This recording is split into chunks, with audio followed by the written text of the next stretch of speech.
Assalamu alaikum, урматтуу ата-апалар, бир туугандарым, балдарым, кыздарым, эжекелер, урматтуу Ержан агай. Кыргызда адамдын алдында акысы бар. Чакырса сөзсүз келиш керек. Ооруп атса зыярат кылып, ал акыбалын сурап коюш керек. Өзүңүздөр билесиздер, ооруп аткан мезгилде адамдын көңүлү аябай назик. Бирок парадокс ушунда, катташкандар, сыйлашкандар, урматташкандар, астанаңды тынбай аттап тургандар ооруганда алыстап кетет. Ошон үчүн ооруганга баргандын сообу жараткандын өзүнөн кабар алгандай чоң болот экен. Бул экинчиси. Үчүнчүдө кыргыз акча иштеп коет эмеспи? Түш көргөндө дагы ден соолук каалап коюш керек. Өзүнүн жол сөздөрү бар. Ошол эмес эле салам айтканда алиге алыш керек. Көз өтүп кетсе сөзсүз жаназасына катышып коюш керек. Мен бул жака келип атканым, Ержан агай, сиз атайын чакыртыпсыз. Телефон аркылуу бир жардамчыма чыгыпсыз. Анан экинчи жардамчым айтылыптыр. Мен айттым, барам. Барам, анткени береке элдин ичинде. Акыл элдин ичинде, илим элдин ичинде, өнөр элдин ичинде, ак бата элдин ичинде. Албетте, илим билим менен даражаң көтөрүлөт. Тияк бияка барып келген менен даражаң көтөрүлөт балким. Бирок бата алмайсан, мунун бардыгы бекер. Адамдын даражасын көтөргөн бата. Бул жерде аталар, апалар келди. Төрөзгө отуруп сыйлап урматтап атабыз. Азыр небереси чыккан оштой кубанып отурду. Атаны, апаны бактылуу кылыштын жолу жакшы окугула. Силердин жакшылыгыңар жетип турсун. Мен азыр келатканда сүрөтүмө коюп койгон экенсиңер, сүрөтүмө тартып алдым. Өзүм үчүн эмес, апам үчүн. Не себептен дегенде, апаны, атаны эң кубандырган нерсе баланын жакшылыгы, туурабы? Өзүнүн жакшылыгын айтсаң анчалык сүйүнбөйт, өткөн кеткендеги ийгилигин айтсаң анча сүйүнбөйт, алтын күмүш алып келсең анчалык сүйүнбөйт. Бирок баланын жакшылыгын айтсаң, ар кандай ата сүйүнөт, ар кандай апа жүрөгү эзилет. Ошон үчүн мен апама жакшылыктарымды айтып турам. Кадимгидей мактанып, жаш баладай болуп. Эмнеге? Максатым апамдын көңүлүн көтөрүш. Атаны бир күлдүрүп коюш, апаны бир күлдүрүп коюш, ажыга, умрага баргандай сооп деп коет. Ушунчалык кымбат нерсе. Ошон үчүн азыр рахмат, атайын бурч даярдапсыздар, сүрөттөрдү чыгарыпсыздар, китептеримди коюпсуздар. Бул жерде дүрбү менен карап отуруп, бул креативдүү. Бир ташты айтты, бир танканы айтты, анан эле Нуржигит апам келиптир деди. Ал бала да бактылуу болсун. Ошол сценарийди ойлоп тапкандарга да чоң рахмат. Ушул жерде чыгып, кыздарым өмүрлүү болсо экен деп отурсам, карап туруп, Нуржигит уулум деди эле, андан бетер сүйүнүп кеттим. Ушунчалык образга кирип жакшы аткарат экен. Өзү негизи балдарды ушундай театрдык искусствого бериш керек. Бирок жакшы, ыймандуу, адептүү театрдык искусство. Анткени мектепте окутуп, зататош, тататош сураган такыр башка. Омдун закону, Ньютондун законун үйрөткөн такыр башка. Пифагордун теоремасын же Юпитердин диаметрин үйрөткөн такыр башка. Бирок байкасаңыздар, ушул кружокторго катышкан балдар ушул сөздөрдү жаттагандан кийин сөз байлыгы өсөт. Логикасы өзгөрөт. Айтматовго болгон мамилеси өзгөрөт, адабиятка болгон мамилеси өзгөрөт. Мен Токтогул Сатылгановдун ролун ойногом. 1989-жылы Токтогул Сатылгановдун 125 жылдыгы болгон. Ошондо биз Токтогул мектебинде окучу элек. Токтогул мектебин сөз биринчи орунду алыш керек деп, мен 5-чи класста окуп аткан бала болчумун, 12 жашар болчумун. Ошондо мени тандап алышкан. Комузда ойнойт элем, ошондогу сөздөрдү жаттаганым дагы деле эсимде. Карасаң, бычак берсең кындап берсең чындап бер, берекесиз байлардан пейил менен кун кетер, жумуш кылсаң муда кыл, иштей көрбө илдекер, кара санап бир алсаң колуңуздан 1000 кетер деген саптарды ошондо жаттагам. Өзгөчө Токтогул Сибирден келгенде Топчубай нугузган жер бар го?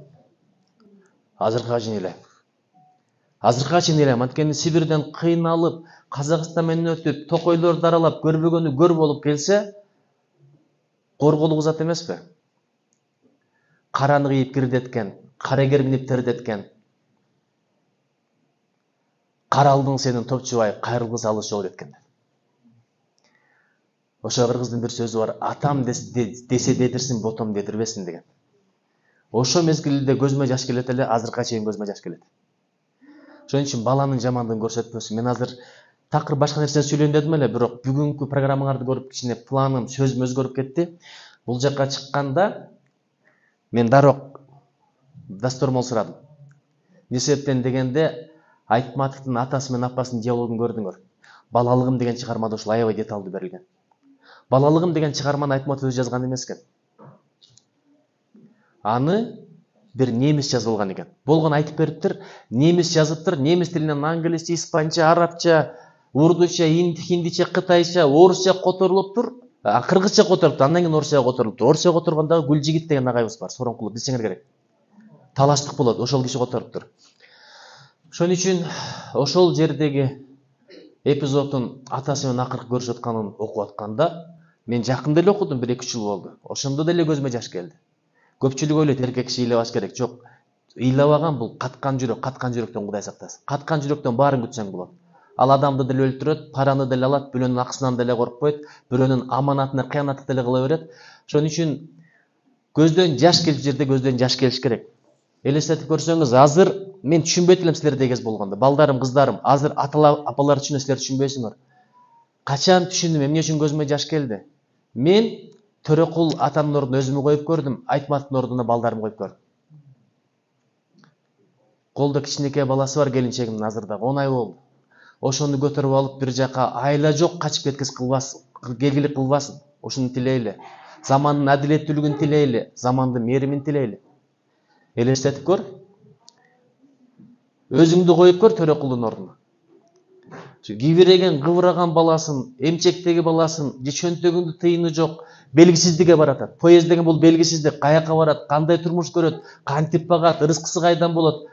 Ошентип белгисиздикке баратат. Аркасында Төрөкул калат, ошондогу чын кыздын оюн, чын кыздын көз карашын, чын кыздын ошондогу таасирлерин окуп койсоңор, атабыздын. Кичинекей бала болсом да түшүндүм дейт, атамды акыркы жолу көрүп атам дейт. Атам карап турат дейт, колун сермеп турду дейт. Көзүндө сана дагы бар, кыжылачылык дагы бар, биз жөнүндө ойлонуп атат, өзүнүн келечегин ойлоп атат дейт. Карасаң дейт, мындай туңгуюк чыга турган эшиги жок, ушундай мааниде айткан. Кең өлкө, Советтер Союзу эң чоң өлкө болгон, бирок азыр качып кетели деген сөздү кошуп коюптур Нагим апа. Каяка качат? Сталиндин убагында азыркыдай Дубай кочкан заман болгон эмес, Туркияга барбай салган заман болгон эмес. Ал мезгилде тарыхты карагыла, Советтер Союзунун башка мамлекеттери тааныган эмес, баардыгы чек араларын жаап койгон. Каяка качат? Качайын дейт, кең дүйнө, кең алам, туңгуюк, бул жагы да жабык, бул жагы да жабык, жөн гана туруп бериштен башка айла жок болчу. Азыр ушундай замандын кадырын билбей атабыз. Бирибизге бирибиз асылып, бирибиздин көңүлүбүздү бирибиз оорутуп. Айтматовдун ошондогу сезимдерин окуп коюңуз. Ушу келатабыз дейт, келгенде байкуш бул жака келет, келгенде бир медер тутканы, атасынын бир тууганы Ырыскул аны да кармап кетип атпайбы? Эл душманынын бир тууганы деп. Анан Айым кыз апа, азыр бул жакта көрдүңүзбү, Кара кыз апа менен Айымкан апа. Ушулардын таалим тарбиясы, балага жомок айтып бериш өтө маанилүү. Азыр бала менен баарлашпай калдык. Көргөнүң сериал, футбол, бой без правил, улак, жегениң тамак, отуруш, тияка барасың, тууган отуруш, бияка барасың, бажы отуруш, бияка барасың, абысын отуруш, бул жака барасың, коллегалардын отурушу. Касса деген бар, аны да черная касса деп коет Кудайбектин аргызын. Кара деген жакшы нерсе эмес, жок дегенде ак касса деп койгулачы, кызыл касса деп. Аш жемей, кеп жемей, ошентип олтуруп баланы утта калды. Ошончодон келип балага убактың жок. Балага келгенде сотканы карматып коесуң, балага келгенде оку деп коесуң, ары барчы башым ооруп атат, чарчадым деп коесуң. Айымкан апа менен Кара кыз апа билесиздер, Айтматовго жомок айтып берген. Ушунчалык жомок айтып бергенде жомокко мас болуп, жомокко каныгып, сөз байлыгы ошондон көбөйгөн. Ой чабыт ошондон кеңейген Айтматовдун. Элестетип көрүңүздөр. Кечинде жомоктор түгөнүп калган мезгилде Айтматов жомок айтып бер деп кыйнаган мезгилде Айымкан апа ишке чыгып кетишкен. Мен кошуналардан жомок сурап келем. Кайсы кошуна бар жомок берген? Айла жок биремни ойлоп таап келген да. Өзүнүн да мээси иштеп турган. Мээ иштеп турганда менет кыл деген сөз бекер эмес. Ошол нерсени Айтматовго берип атат. Сөз менен акыл өтүп атат, сөз менен нарк өтүп атат, сөз байлыгы өтүп атат, логика өтүп атат. Айтматовдун Айтматов болушуна албетте тагдыры трагедиялуу, бирок ошол трагедиялуу тагдыр аркылуу Айтматовду Алла Таала бизге бакыт кылып бериптир. Балким атасы чоң болуп, ошо бойдон жүрсө, эрке талтаң азыркы гамбургер жегендердин бири болуп чоңоюп калмак. Азыркыча айтканда iPhone 14 алып бер деп тополоң кылгандардан болуп калмак. Ошон үчүн кээде баланы өтө деле эркелете бербеш керек. Балага мээримиңди төк, бирок өтө эле эркелете бербе. Жөнөкөй эле бир эреже бар. Төрөлгөндө бала ыйлаганда эмне деп коет эми? Көкүрөктү, эне эмчегин дароо салбаш керек экен. Бир аз ыйлатып салыш керек экен. Тарбия ошондон башталат. Тарбияны биз андай бол, мындай бол, 6 жаштан, 7 жаштан кечигип калганбыз убак эле. Баланы тандаш апасын тандагандан башталат экен. Айтматовдун Айтматов болгонуна себеп болгон татардын кызы Нагим апанын дагы Орду аябай ушундай деңгээлге кантип жеткен. Мага ушуну бир карапайым эле адам берген. Айтып берейинби? Ойлоп атабыз, Тузем мектебинде окуган, ал дагы Тузем мектебинен бул мектеп азыркы кыйла деңгээли жогору, ишенип коюңуздар ошого. Бирок ушунча мектеп бар, дайым эле Баял Исекев чыга бербейт, дайым эле Абдыкеримдер чыга бербейт, Касымдар чыга бербейт. Ошондо мага бир жөнөкөй эле адам соода кылып атып айткан. Ошо мезгилде мен ыйман фондунун төрагасы болчумун, бир аз элге чыгып атканмын. Анан көрүп калып туруп, сага бир суроо, эмне үчүн ошол балдар ушундай чыккан дейт. Жусуп Абдырахманов 26 жашында кыргыз өкмөтүн башкарат. Башкарса башкара берсин, азыр башкаргандар толтура, бирок башкарган менен башы бар, аягы жок, изи жок эле кетип атпайбы? Ал кишинин кылган иштерин карагыла, кандай иштеп койгон. Касым Тыныстанов жап-жаш туруп билим берүү министри болуп атат, кандай иштерди кылып койгон. Төрөкул Айтматов обком болуп атат, экинчи катчы болуп атат, районго барып атат, айылда иштеп атат, кандай иштерди кылып койгон. Анан айтып атпайбы, эмне үчүн дейт, ошолордун деңгээли ушундай болгон дейт. Мен таба албадым, анткен окуган, тагдырды көргөн, турмушту көргөн жок, андай эмес дейт. Эң башкысы дейт, аталары, апалары арам бербептир дейт. Аталары, апалары арам адалды ылгап бериптир, арам тамак бербептир дейт. Ушуга маани бериңиздер, балдар жакшы чыксын десе. Жалаң эле мугалимге тапшырып коюп, эртең бир күнү көчөдө бирөө менен төөлөшүп, жакалашып кетсе, организаторду жумуштан алып, директорге сөгүш бергенден пайда жок. Биринчи жоопкерчилик ата энеде. Бала ата үчүн жооп бербейт, бирок ата бала үчүн жооп берет. Анын тарбиясы, амалы, кадамы эң менин тилегеним ушул укум-тукум жакшы чыкса экен. Бала бакырам жакшы чыкса экен. Эртең бир күн алар аркылуу бизге жакшы кадыр бар, жакшы аброй, жакшы ат келсе экен. Ушуну тилек кылалы. Бир адам болгон окуя. Министр болуп иштеген дейт, аркасында 11-12 квартира калып туруптур. Болгон 2 баласы бар экен. Эми 12 квартиранын экөөсүндө экөө жашасын, калганын плата алып эле жыргап өмүр бою өтсө болот эле. Эмне болду дебейсиңерби? Акыры экөө тең бир квартира жок көчөдө калган экен. Кантип билесиздерби? Эми 11 болсо керек же 13 болсо керек, тең-теңден бөлдү, 6 болду, 7-син талашып атып, анан бири сотко берип, улам сотко пара бериш үчүн бирден квартираны сатып отуруп, экөө тең айгында көчөдө калган. Ошон үчүн атанын балага өткөзүп берген эң чоң байлыгы бул үй эмес, квартира эмес, алтын эмес, күмүш эмес, жип эмес, жакшы тарбия. Эгерде жаман тарбия алып калса, атанын мыскалдап топтогонун чөмүчтөп бат эле чачып чыгып коет экен. Ошого айтат, эң чоң проблема дейт. Бул КГБ эмес, НКВД эмес, бандиттер эмес, чорныйлар эмес. Эң чоң проблема баланын жаман чыгышы. Адамды кыжылат кылган, чачын түшүргөн, тишин түшүргөн, кадырын кетирген ошо болот экен. Ошого балдарга жакшылап көңүл бөлөлү, аталар, апалар. Биз бирөөнүн баласын багып алгандай иш кылып атабыз. Итти бак, атты бак, мен кийинтип атам, ишиндирип атам, калган мугалим кылсын, андай болбойт. Итти атты бакса болот, бирок балага тарбия бериш керек. Эң чоң нерсе ошол. Бирок тарбия дегенди кандай бересиң? Андай бол, мындай бол. Бала аны укпайт, бала кылганыңды карайт. Ишенбесең, балам калп айтпаган, калптын түбү жарытпайт, калп жарытпайт, жакшылык карытпайт деген сөз бар балам. Ошон үчүн чынчыл бол. Калп айтпа деп аткан мезгилде эшикти бирөө тыкылдатып калса, бар мени сураса жок деп койчу десең, кайсыны иштеп калат бала? Ошон үчүн үлгү бул сенин кылган ишиң. Сөз болгону чакырат. Сөз башка, өзүң башка болсо балага тарбия бере албайсың. Ошон үчүн эң балага жакшы тарбия берүүнүн жолун айтып берейинби? Өзүңдү тарбиялашың керек экен. Өзүң шылым чегип атасың, балаңа айтасың, мага окшош келесо болуп каласың, мындан чекпей жүр десиң. Анан балаң айтат, келесо болсо чекпейт эле да, чеге берейинчи. Атам деле нормально эле киши болот. Ошон үчүн берекелерим, мен ушул жөнүндө айткым келди. Ата жөнүндө баштаганымды бекер эмес, мына көрдүңөр. 4-5 жетим чыкты бул жака. Эми карман, жетим кармандар. Бири Нургазы. Бири баягы атадан калган туяк. Бири Султан Мурат. Бардыгынын көксөгөнү бир гана нерсе, атам аман эсен келсе экен деп.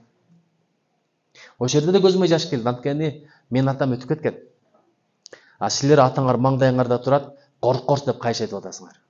Сыйлап айтасыңар. Эшиктен киргенде эшикти ачып бербей атасыңар. Бирдеме десе кабак кашыңды түйүп атасың. Bir учур келет, кодумушлардай болуп жетим каласың. 30-га чыксаң да, 40-га чыксаң да. Атаны жаман сагынасың. Ошон үчүн эмитен колунан өп, бешинеге тийгиз. Бейшенелердин таман астында аны бардыгы айтат, бирок ата жөнүндө эч ким эчтеке айтпайт. Ата бейиш энелердин таман астында болсо, ата бейиштин ортоңку эшиги, ушуга ишенип койгула. Эмне үчүн апанын ыйлаганын көрөсүң, атанын ыйлаганын көрбөйсүң? Ата көрсөтпөй ыйлайт. Эне дейт, төшүнө көтөрөт, апа ата жонуна көтөрөт дейт. Жонуна көтөрүп барып, көтөргөн себеби бетин көрсөтпөйт, ыйлаганын көрсөтпөйт ата. Бир болгон окуя.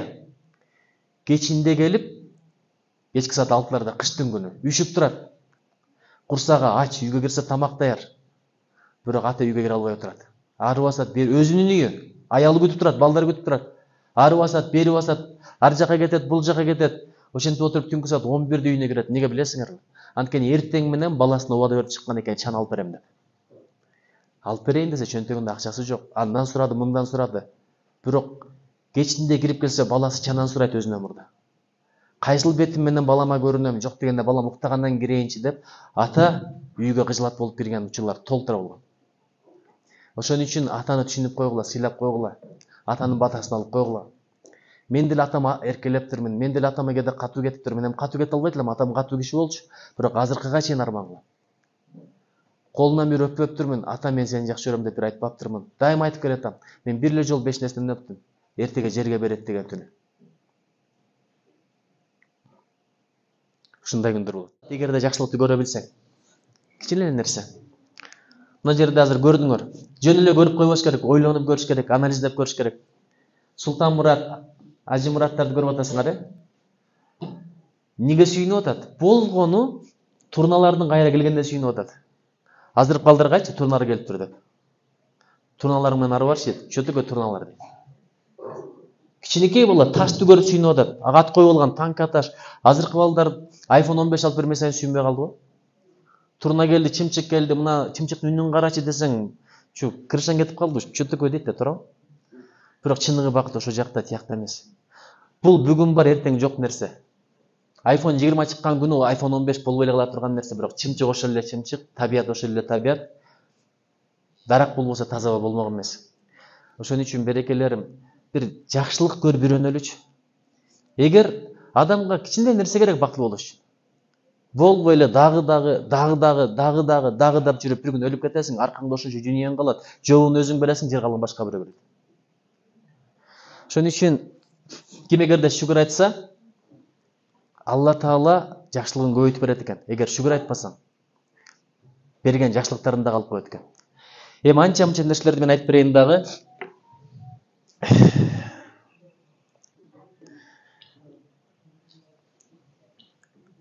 Мугалимдерден суранат элем. Сабакка киргенде жылмайып кириңиздер. Биз кээ бир мугалимдер келгенде Гитлер армиясы менен келаткандай коркот элек. Эшиктен киргенде эле ушундай баягы манас берип кетет эле го. Что было задано на дом? Десе дейт, эч кимибиз оозубузга сөз келбей калат дейт. Ошондо жакшы кайсы дейт. Что было задано на дом десек не знаю айтат элек дейт. Ошон үчүн катуулук менен баланы тарбиялай албайсың. Биз строгий бол, баланы катуу карма дейсиң. Баланы катуу кармасаң, өздөрүнөн сурагыла, бала эки жүздүү болуп калат. Сен бар жерде башкача, сен жок жерде башкача. Сага башкача көрүнгүсү келет. Анан кийин сен жок жерде каалагандай жүрөт. Ошол агайлар келатканда мен да аябай шок болчумун, ишенип койгула, бирок бир акылдуулугум бар эле, мугалим келаткан убакытты билет элем. Чекти билет элем. Мугалим келаткан учурда примерно боже мол айтып элем да, жакшы кылып отуруп калат элем. Анан келип айтып берчү, Кадырбековдон карабайсыңар, кандай тартиптүү деп. Классташтарым деп күлөт болчу. Ошон үчүн силер дагы мугалим келаткан учурда билип шоктонгула, макулбу? Шоктонбой кое албайт, бала деген балада. Эки колду коюп коюп тынч отур, тим отур. Бала анда балалыгы кайсы? Балалыкка тойбогон адам кийин баары бала бойдон калат. Балалык ошол компенсация кылгысы келет. Азыр деле балабыз, атадан сурагыла, атанын деле балалыгы бар. Өзүнүн классташтарын көрсүнчү, апалар. Табият деген ушундай экен да, анан макаллакап айтматып сүйлөшпөйт, булар өткөн кеткенди сүйлөшөт, бала кезине кайтат, каткырат, стресстерди чыгарат, кубалашат, коюшат. Бияктан карап жинди болуптур деп ойлойсуң, жок, жиндилик эмес, бул балалык. Биз баарыбыз бала бойдон калабыз. Азыр ойлоп атасыңар, депутат каш кабагын түйүп, мындай серьезно жүрөт. Жок, классташтарымды көрөйүнчү. Классташтарымды көргөн жерде мени көрбөй эле койгула. Группалаштарыма жолуккан жерде мага жолукпай эле койгула. Ушундай бала болуп өткөнгө кетесиң, ошон үчүн замандаштын кадырына бил. Заман кетет, замандаш кошо кетет. Эмне үчүн аталарга, апаларга азыр жашташтары кымбат? Бул кишилерге айтпатсын чыгармасында бар ошол. Бул кишилер Сталинди сүйлөшөт, бул кишилер Мыскал Өмүрканованы сүйлөшөт, Зейнеп Шакиеваны сүйлөшөт. Гүлмайра Момушева беле? Момунова ошону сүйлөшөт. Ошо мезгилде Жолом Мамытовду сүйлөшөт. Аны Алтынбек Сапаралиевди сүйлөшөт. Туурабы? Семетей группасын сүйлөшөт. Биз аны түшүнбөйбүз. Сага сүйлөсө сен аны кабыл албайсың, өзүнүн замандагылар түшүнөт. Биз Бекборбиевди Хайфай деген группа бар эле, туурабы? Ошону сүйлөшөбүз, Иванушки International сүйлөшөбүз. Аны азыркыларга айтсаң, эмне болду атасың дейт. Азыркы BTS да эскерет, ишенип койгула. Blackpink да эскерет. Заман ошондой, ошон үчүн замандашты сыйлагыла. Бүгүн көңүлүң калтырып коюп эмне кыласың? Кече бир жыйында айланайын бир айыл өкмөттөр биригип аткан экен, ошо атын талашып, борборун талашып, ушундай биринин көңүлүн бири оорутту. Эми баары бир сен каалагандай болбойт, Алла Таала каалагандай болот, бирок тигинин көңүлү кала берди да, жүрөгү ооруганбайдан калып калды да. Ошон үчүн маанилүү эмне, маанисиз эмне ушуга маани берели. Анан жылмайып кирсеңиздер бул бир, экинчи мактай бериш керек экен. Азыр мен спорт залга барам, өткөндө тизенин кичине жабыркатып алып, 2 врачка барсам, экөө тең операция кылыш керек деди. Аябай кыжалат болот экенсиң. Ушунумдун жакшы жагын айтып берейинби? Тизенин кадырын билдим. Алла Таала бизге тизени бекер бериптир, бекер иштетип коюптур, кадырын билбейт экенсиң. Бирок кичине проблема болгондо, адамга ишин түшүп барганда, адам бекер дарылабайт экен. Операция 28 000 сом деди.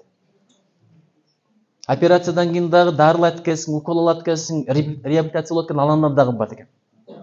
Ошон үчүн Алла Таалага рахмат айтпайбыз. Анан адамдарга рахмат айтпаган Аллага да рахмат айтпайт экен. Анан бир спортсмен, кореец киши бар экен, ошо айтты, барбай эле кайра операцияга, мага келсең мен бир билем деп, азыр кече мойнума, ишенесиздерби, 70 килограммды арттырып алып отургузду. Акырын-акырындан баштаган, биринчи жөн эле отургузган. Операция болот деген тизе.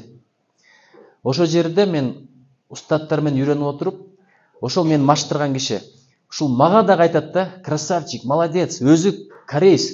Анан баягы кыйналып бараткандай эркек деп коет. Давай, красавчик, молодец, умница. Ушул сөз мага деле жагат, кимге жакпайт айткылачы. Анан эшек, чочко адам болбойсуң. Ушундай көтөрө албайсың десе, ал жерден кетип да каласың, барганда көңүлүң чөгүп барат, өзүңдүн жөндөмүң да ачылбайт, потенциалың да ачылбайт. Ушу балдарды мактаңыздарчы. Бул илимде далилденген. Жаныбарды үйрөткөндө, туура эмес кылганда, жазылаганга караганда, туура кылганда жем берсең, ошондо жакшы үйрөнөт экен. Байкасаңыздар, көрдүңүздөр беле, кит секирбей койсо башка чапкандарды. Секиргенде оозуна бир нерсе салып коет, билесиздер, Бирок ар бир секирген сайын сала берсең, анда дагы кит секирбей коет экен, билесиздерби? Мен секиргенде по-любому берет, азырынча мага курсагым деле ач эмес, курсак ачканда секирип коем дейт экен да. Качан секирет экен айтып берейинби? Бир секиргенде бериш керек экен, 2 секиргенде бербеш керек экен. Ошондо кайсыл учурда берет билбейм деп секире берет экен. Балага да ошондой. Бирок дайым эле мактай бербей, анча-мынча мактап көңүлүн көтөрүп, бирок өтө эле сындай бербеңиздер. Сөзү болот, андан кийин өзү болот. Чүнчүп кетет бала. Баланы эшек деп 10 жыл айтсаң, 11 жыл айтат. Эшек ишеним мен эшекмин дейт. Эшек кантип окуйт? Кантип беш алат? Кантип бирдеки үйрөнөт? Кантип бирөөнү сыйлайт? Ошого мактап, көңүлүн көтөрүп, кичине жакшылыгы болсо деле көңүлүн көтөрө бериңиздер. Мен да мугалим болгомун университетте. Бир 2 алган бала азыр жакшы кызмат иштеп жүрөт. Ошол такыр сүйлөбөйт эле. Бир жолу атайын суроо бердим. Ордунан туруп көз алай өмүрүндө жооп бербептир. Дөөдүрөп бирдекени айтты, ашыгын айтайын. Анан унчукпай журналды ачтым дагы бааны коюп туруп, жаап коюп, чыгып кетип калдым. Журналга алып калганда биринчи эмне кыласыңар айткылачы? Эжике чыгып кетти, журналга алып калды. Эмне кыласыңар айткылачы? Булар эч качан мындай жөлө чыгып кетпейдир. Бирөөнү кароолчу коет, карап тур дейт. Дегенде чурк аппараттагы бирден баарын карап чыгып кеттим мындай кылчу. Ошентип туруп атайын чыгып кеттим. Кайра кирип келсем, баягы баланын көзү жанып калган, себеби мен 5 коюп койгон. Кийинкиде ошол бала кол көтөрдү. Кол көтөргөндө, балдар айтып атпайбы, өмүрүндө кол көтөргөн эмес бул. Бир 2-нчи курстагы бала болчу. Бул такыр кол көтөрбөйт болчу. Бара-бара мен дей баштады. Кийин окууну бүтүп, жакшы кызмат иштеп атыптыр ошол бала. Кээде бир сөз, кичине көңүлүн көтөрүп, кичинеден ойноп коюш керек. Ошондой окуя болгон мектепте дагы. Ошентип билбейсиң, кимден сый көрөсүң, 2 аларданбы, 5 аларданбы? Көп эле бөлө бербеңиздер. Сен билесиң, сен билбейсиң. Айбекти карабайсың, Нурбек. Ушундан мен кем деген бул жакшы нерсе эмес. Баланы бирөө менен салыштырба, өзү менен өзүн салыштыр. Кече анча окуй албай аттың эле, бүгүн сон болуп калсың.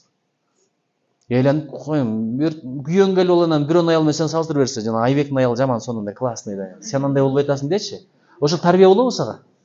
Үйдө душмандык болот, күйөнгө таарынасың, Айбектин аялды жаман көрүп каласың, көргөн жерде муунтуп өлтүрөм деп. Ошон үчүн кечеги тамагың туз азыраак эле, бүгүн сон болуптур деп койсо, өзүң салыштырса өзүң аны кечиресиң. Анча-мынча кече жакшыраак эле, бүгүн эмне болдуң деп койсоң да болот. Бирок бирөө менен салыштырба. Ушундай нерсе бар. Анан балдарды кээде чынчылдыкка эмес, жалганчылыкка үйрөтүп коебуз. Бүгүн эжекенин сабагы мага эмне жакты, мындай искренне өттү. Кээ бир мектептерге барсаң, бул бизде эмес. Башка өлкөлөрдө, Африкада ушундай деп коет. Дайым кабак ачылбаган эжекелер агайлар барго, жана мойнуңду жулуп коем, өлтүрөм, 2 коем, шашпа сен дегендер. Комиссияга да башчы кылып экен, кандай жазсыңар жакшы. Балдар киргенде эле кыр жазып кетип калат болуптур. Анан эч качан мындай жаман сөздүн айтпай, дагы эметип койгонучу, билгендер оң колду көтөрөсүңөр, билбегендер сол колду көтөрөсүңөр. Өлтүрөм болбосо. Эжекесин өзгөргөндүн көрүп, кээ бир балдар сол колду эмес, оң колду көтөрүп алгандар бар экен да. Анан сүйүнүп кетип эле тур согуш качан башталган десе билбейт. Анан ким менен ким согушкан 41-жыл десе аны деле билбейт. Ошо согуш болгондо Советтер Союзун ким башкарган муну деле билбейт. Кыргыз Республикасы эле СССР десе аны деле билбейт. Анан кийин иштеке эмес отура бер дейт. Отуруп барат дагы баягы сүрдүгөнү кол көтөрүп коет дейт мынтыкар. Анан иштеке эмес бул деген сөз азыр кетсе мойнуңа жылам деген сөз да көзүндө мындай да. Ошондо бала кадимгидей тилейт экен, ушу сабак бүтпөй эле койсо экен. Же бүткүчө эжеке өлүп калса экен, же мен өлүп калсам экен деп тилейт экен. Же комиссия күн сайын келип турса экен, же комиссия менен алганча кетсе экен деп тилейт экен. Анан жакшынакай эле анан комиссия чыгарып менен мойнуңа жылып кой, эмне ушундай. Анан ошондон бала бир эле нерсени тыянак кылат экен, 200 болсо боло берет экен деп. Жалгансыз болсо боло берет экен. Болгону болгондой. Агай деген кинону көрдүңүздөр го? Ошон үчүн бизге чынчыл балдар керек. Билбесе билбесин. Адашкан адаша берет. Биз депутаттар деле адашып атпайбызбы? Тилден кетип атпайбызбы? Отуруп алып туруп аябай талкуулайсыңарбы? Кээде комментарий карап отурам да, жыйын башталганда мындай депутаттарды. Ушуларды көргүм деле келбей калды дегендер башталат го. Өзү көрүп атат. Бир карасаң ошого эле көргүм келбей калды эле көрүп атат. Эмне гана дебейт, койлор дейт, малдар дейт, эшектер дейт, ушулар жок. Ишенесиздерби, кээде шайлоо алдында мен бензинге акча таппай калган күнөрүм болду. Алла таала берекесин берсин. Барлык эле акчага байланган эмес. Ошого балдарды чынчыл кылып бериңиздер, потенциалын ачып бериңиздер. Ким билет? Мына мен айттым го, Майкл Джордан ойнай алган эмес убагында. Бирок кандай адам болуп чыкты. Сиздер да потенциалын ачып бериңиздер. 1000 бешаларда жок сыпаттар экаларларда бар. Ошону таап туруп ачыш мугалимдин милдети. Анан балдарым, кыздарым, мугалим бирдеке болсо эле видеого тартып чыгарып ийбегилечи. Бирөөнүн айыбын ачсаң, Аллах таала сенин да айыбыңды ачып коет. Устаттын назарынан калган адамдын жолу эч качан ачылбайт. Мугалимди сыйлабаган адамдын акылына эч убакта билим жукпайт. Кошомат кылбаш керек. Кошомат арам нерсе. Президентке, айыл өкмөтүнө, директорго, бирок эки адамга кошомат кылсаң болот. Кимге билесиңерби? Ата-энеге, анан мугалимге, анткени бул устат да.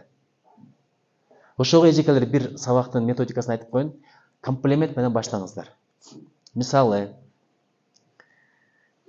атың ким, кызым? Махабатпы? Сен айттым эле, бирок Махабат биринчи айтып калды. Экөөңөр, мен көзүм бир аз мындайраак, билесиңерби? Бир мектепте бир эжеке бар экен, сен тур десе 5 кадar турат экен да, көзүм мындайраак экен да.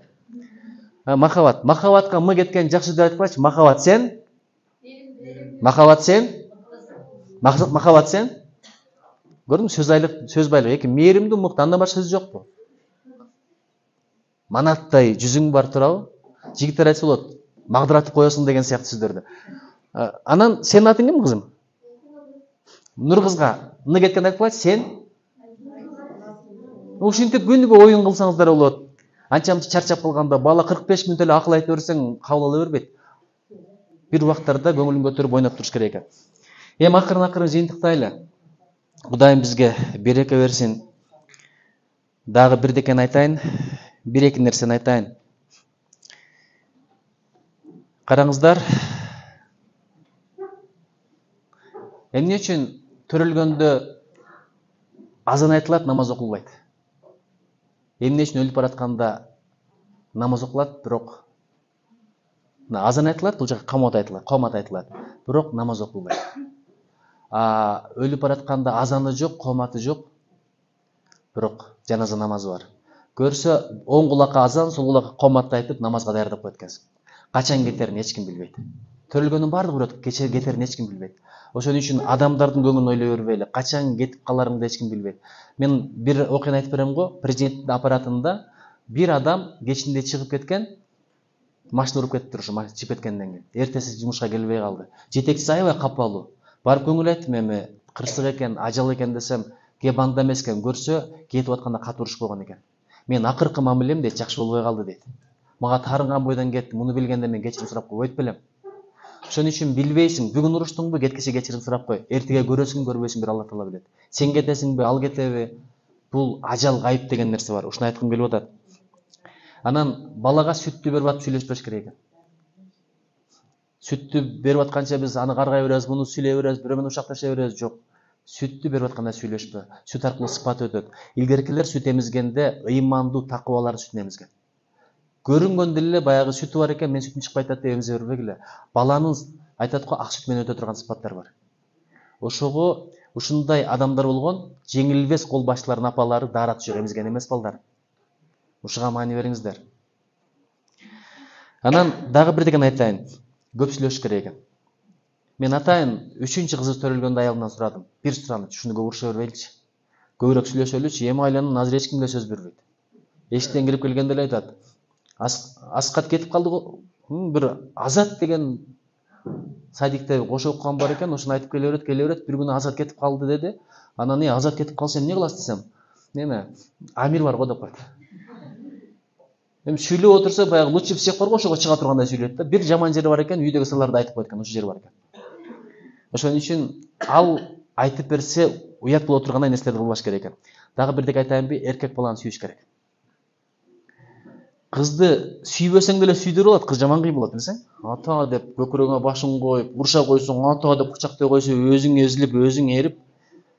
Эркек баланы урушсаң деле тулдуйуп тура берет, бирдеге десең былтыйып тура берет. Ошентип отуруп баланы басындырып коет экенбиз. Ошого эркек баланы өзүңдү зордоп болсо дагы сүй, а кыз сүйдүрүп алат өзү эле. Ошого анан баягы балдарымдай тоң этип, жүрөгүн ачпай чоңоюп, кийин сураганда да досунан сурайсың го, үйлөнөйүн деп атабы, чото мага унчукпайт го. Досуна жүрөгүн ачкан, сага жаап койгон. Сен тоңтеп уруша бергенсиң, сага жүрөгүн жаап койгон. Анан баягы кучактасаң, азыр жакшы көрөт, өпсөң жакшы көрөт, бир өчүрү келет мындай. Болду чата деп калат. Ошондо мээримге тоюп калган болот. Ошого чейин мээримди берип калыш керек. Ар нерсенин учуру бар. Шамды качан окуйсуң? Күн баткандан кийин. Асирди шам учурунда окуй албайсың. Ошол сыяктуу ар өмүрдүн да өзүнүн учурлары бар. Ушуларды айткым келди.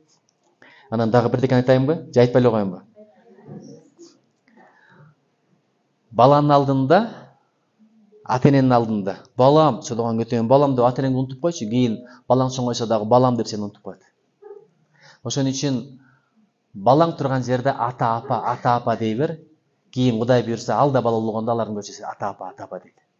Уядан көргөндү учканды алат дегендин бир мааниси ошондо. Дагы бирдекен айтайын. Аялдын оозуна баланын көчү жүзүм салып кой дейт. Нан салып кой, чачынан сылап кой. Эмне себептен дегенде чоңойгондо эртеге ошону кайталайт. Анан туз экен болуп калыптыр десең, аппетитин да бузасың, сый урмат да жоголот, мухаббат да жоголот, кийин чоңойгондо баласы да ошону кайталайт, кызың да ошого даяр болуп чоңоет. Сөксө деле мейли деп. Чын, кызды бир учур керек экен, алдынан кучакташ керек экен, анан кийин бир аз жаш өткөндөн кийин аркасынан кучактап бир өтүш керек экен, анан такыр кийин кучактабай турган учур келет. Эмне себептен дегенде, өзүң гүл бер, өзүң гүл бербесең, гүл көрбөгөн кыз башка бирөөнүн гүлүнө алданып калбасын деген нерселер бар. Ушундай жашоонун жөнөкөй эле нерселери бар. Эми дагы атанын көзүнчө баланы эркелетпе дейт, туурабы? Апанын көзүнчө аялды эркелетпе дейт. Апа баары кызганат. Ошончо чоңойту, төрөдү, төрөш аябай кыйын экен. Мен эми төрөп көргөн эмесмин, төрөбөйм деле. Эмизиш андан кыйын экен. Ушунча кыйналып жегениңде чоп деп эле бирөө жутуп коюп эле дагы бир деп турса, туурабы? Бойду көтөрүш андан кыйын. Элестетип көр, жеп жүргөнүн жей албай калат. Сүйүп жүргөнүн сүйбөй калат. Күйөөсүн нары турчу, жаман деп калат го, ошентип жүрүп төрөйт экен. Ошентип төрөгөн баласы анан кийин бой жыятып алып эле бир түйтөк баштап келип ошонун көзүн карап калса. Ошон үчүн баланын көзүнчө апанын көзүнчө атанын көзүнчө баланы эркелетпе дейт, апанын көзүнчө аялды эркелетпе деген бир сөз бар. Айтор ушуга окшогон нерселерди бир аз айтып кетким келди. Себеби чакырган экенсиздер, кичине таалим тарбия жөнүндө айтып берсин, адеп акылак жөнүндө айтып берсин деп. Мен Таласка келгениме абдан ыраазымын. Талас бир берекелүү жер. Ушундай бир куттуу жер. Болбосо Манас ата бияктан чыкпайт эле. Айтматов бияктан чыкпайт эле. Азыр Айтматов деле айтып атабыз.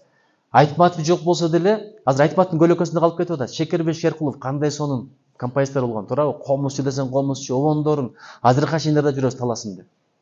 Алымкул Үсөнбаевдин баягы кош Алымкул Үсөнбаев кеткенде Исмаил Борончиевдин ыры бар, ошону жаттап койсоңор. Кош Алымкул дүйнөдө дейт. Өлүм деген бар экен. Аласасы келгенде аябай алды тар экен. Алыбыз жетпей ажалга айрылдык сенден. Алы кем деп баштайт. Акшумкардай асманда айланып жүрүп көрдүңүз. Ар шайлоого депутат шайланып жүрүп көрдүңүз. Ажылган айла жок экен, аргасынан көндүңүз деп атат. Анан келгиндер келет жазында, кээ бирөө бактын башында, топурак ысып гүл жайнат, тоодой токой куш сайрат. Биз да ошондой дүйнөнүн келгиндери экенбиз, келип биз кайра кетербиз. Карасаңыздар, Алымкул Үсөнбаевге арналган. Азыркылардан Аалынын чыкканын кара. Булакчылардын чыкканын кара. Мен жана Норуз деген жигит, Өмүрбек деген жигит, мен эң жакшы көргөн булакчым ошолор. Аватар деген атынан бери билем. Өзү атты жакшы баккан элде береке бар. Талашка келсең аттарды беле кычырайт. Улакчылардын аттары жакшы. Атта береке бар. Атка сый урмат кылган адам атын баккан элин багат, аялын багат деген бир сөз бар. Ошон үчүн Талаш жергесиндегилерге мен дуа кылдым. Ошол жерден өткөн, мекенге кызмат кылган мыкты инсандардын бардыгына Куран окудум. Силер да Куран окуп тургула. Өткөнгө сый урмат көрсөтсөң, келечектен сый урмат көрөсүң. Айтматов дүйнөдө бирөө гана. Айтматов дүйнөдө бирөө гана. Кара, береке деген бар. Канча жазуучу бар. Мен деле канча китеп жаздым. Ким кайсы каарманын ким билет, бир Алла Таала билет. Ал тарыхта калабы калбай бир Алла Таала билет. Бирок Айтматовдун өзү эле эмес, Толгонайды бүт билет. Жөн эле каарман болбосо. Бала деген аты, Нургазы деп бала, актёрдун атынан коюлган бала. Баланы да билет. Аны жөнөкөй таш, танка ташынан бери билет. Бүт окурмандар билет. Мына жерде азыр бирөө шинелчен чыкса, баягы Будёновка менен дароо айтабыз, дүйшөн экен деп. Жанагындай бир фуражка менен чыкса, дүрбү көтөрүп алып туруп, ак кем экенин бардыгы билет. Керек болсо, асманда учкан куш, Дөнөнбай, мен Дөнөнбаймын деп турабы? Ошол эле мезгилде мына энени карагыла, же Маңкурт. Маңкурт аты да жок, сапаты дагы ошол, деңгээли да ошол, бирок бардыгыбыз билебиз аны. Жердин атын. Эдигейди билбегендер барбы аңарда? Казанкапты билбегендер барбы? Сабитахун азыркы замандын Маңкурту. Арал десе аралды билесиң. Буранный полустанок деп коет, баягы. Чыгышка, батышка баймай поездар каттап турду деген, аны да билесиң. Бугусунан бери билип атасың го. Ошон үчүн бул береке деп коет. Береке деген ушундай. Алла Таала калемине береке берип койгон экен. Акылына, оюна береке берип койгон экен. Фантазиясына береке берип койгон экен. Ошон үчүн береке тилейли. Өлкөгө береке берсин Алла Таала. Ишибизге береке берсин, убактыбызга береке берсин, сүйүүбүзгө береке берсин, үй бүлөбүзгө береке берсин, ырыскыбызга береке берсин, илим билимибизге береке берсин. Бирөөндө 10 бала бар, бири ууру, бири киши тонойт, бири алкаш, ата-энесине кайрымы, мерими жок, биринен да пайда жок. Береке жок деген ошо болот. Бирок Алла Таала бир бала берген, акылдуу десең акылдуу, күйүмдүү десең күйүмдүү, табарман десең табарман, күчтүү десең күчтүү, илимдүү десең илимдүү. Ошондой береке тилейли. Бул мектепте да береке бар экен. Эржан агай, сизге чоң рахмат. Эжекелер, агайлар, сиздерге чоң рахмат. Салтанат эжеке, сизге чоң рахмат. Атайын улук башыңызды кичи кылып келчи сөз угам деп. Ата, сизге чоң рахмат. Апа, сизге чоң рахмат. Мына жерде энелер отурат. Эй, батасын алып калгыла. Мына энелер бар го, энелердин сулуулугундай сулуулук башка жерде жок. Ойлоп атасыңар, кашка каш уласак, чачка чач уласак сулуубуз деп. Жок. Энелер кашка каш улабайт, чачка чач улабайт. Карарган чачын, агарган чачын боеп да кыйналбайт. Кандай кийинсе ошо бойдон келет, бирок ушунчалык сулуу. Эмнеге билесиздерби? Бата алышкан. Бул энелер кошунанын да батасын алган, жамандык жакшылыкта кызмат кылып. Кайната кайненин да батасын алган, кайнаганын да, коноктордун да батасын алган. Энелердин бир сыпаты бар. Күйөөлөрүнө кайшы айтып атса да конок келгенде баш ийип калат. Биздин эркектер бирөөнүн көзүнчө кыйынчылык болот, байкасаң мындай болчу. Бирөө бар экен, телефон чалса эле бүйөө сурушуп берет экен, колум бош эмес, чала бербечи десе, жаныңда бирөө барбы, анан кийин чалайынчы деп калат.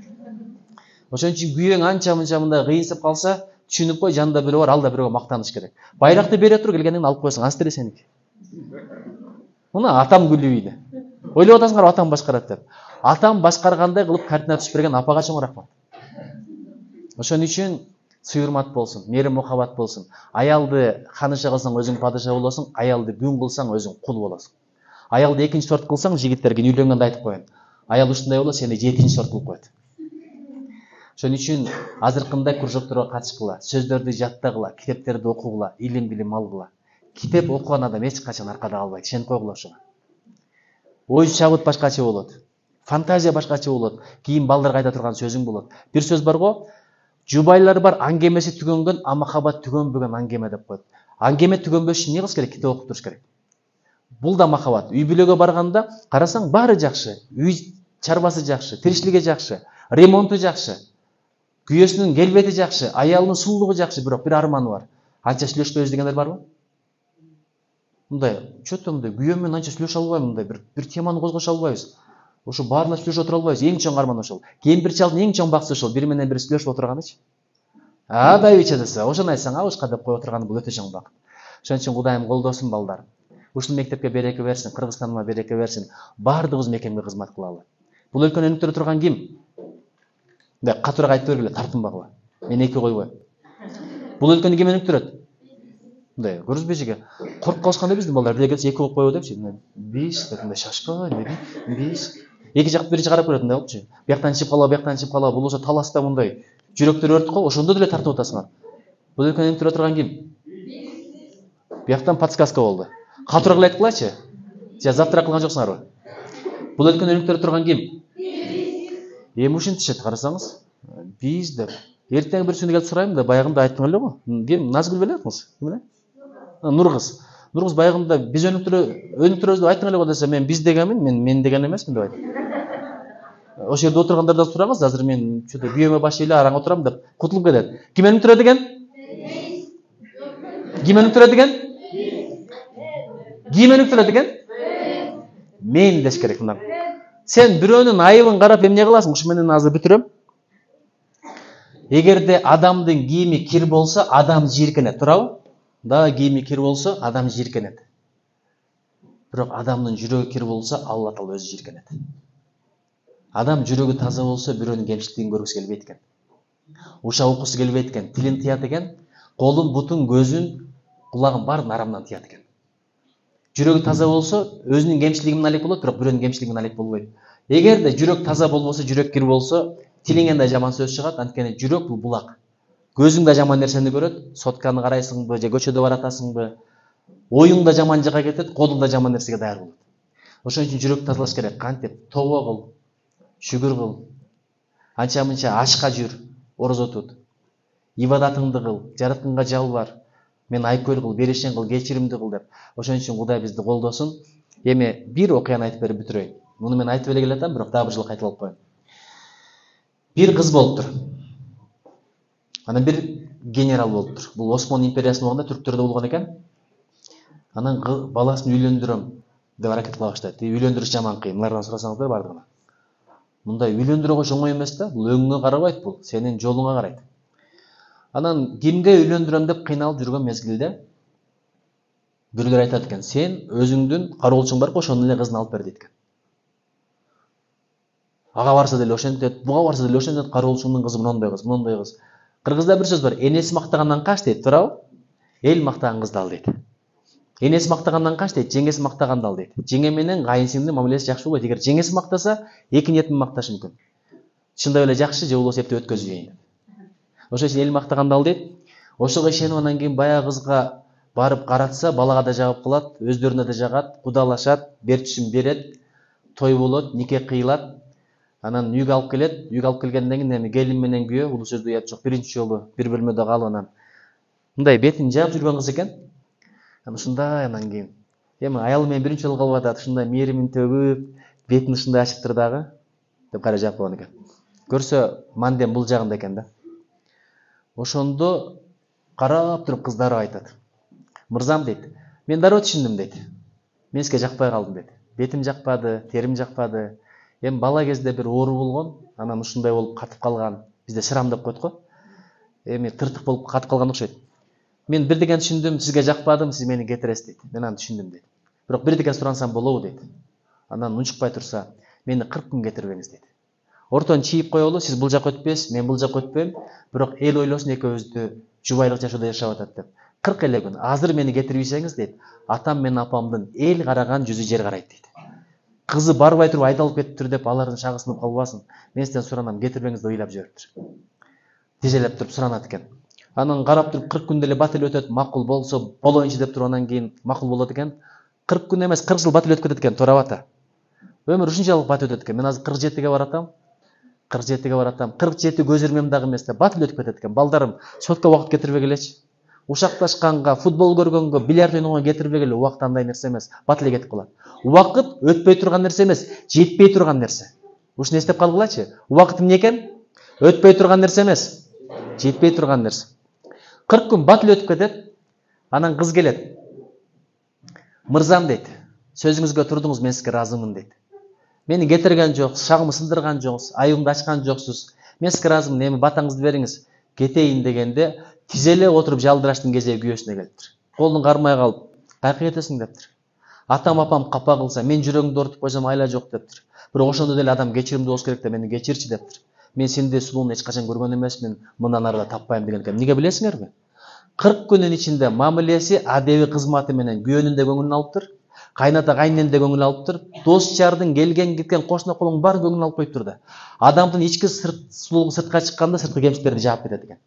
Бирок сыртың сулуу болуп туруп, ичиң жакшы болбосо, кыргыз айткан эмне деген? Айдай чырайын иттей кыял бузуп коет деген. Чындап сулуу деп алган аялың бир жолу жыландыгын көрсөтпөсө көзүңө чындап кобра көрүнүп калат. Ошон үчүн ичиңер оңдогула, сыртыңарды жөндөгүлө. Ичиң оңолсо сыртың өзү эле оңолот. Алла Таала менен мамилеңди оңдоп кой, адам менен мамилең өзү эле оңолот. Аялың баш ийбей атса, балаң бир тентектик кылып атса, эшегиң сага проблема кылып атса, демек сен Алла Таалага кыянат кылып атасың. Акыретиңди оңдо, бул дүйнө өзү эле оңолот. Ошон үчүн Кудайым колдосун, коргосун.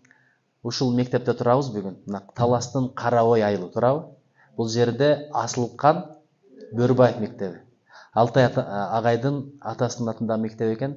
Айтматовдор көп чыксын, Бөрбаевдор көп чыксын, Төрөкулатовлар көп чыксын, Мухаммед Кыргыздар көп чыксын, Алымбек Татовлар көп чыксын. Кудай кааласа, Кыргызстандын келечеги аябай кең. Азиянын арстаны ойгонду, ал арстандын аты Кыргызстан. Салам алейкум.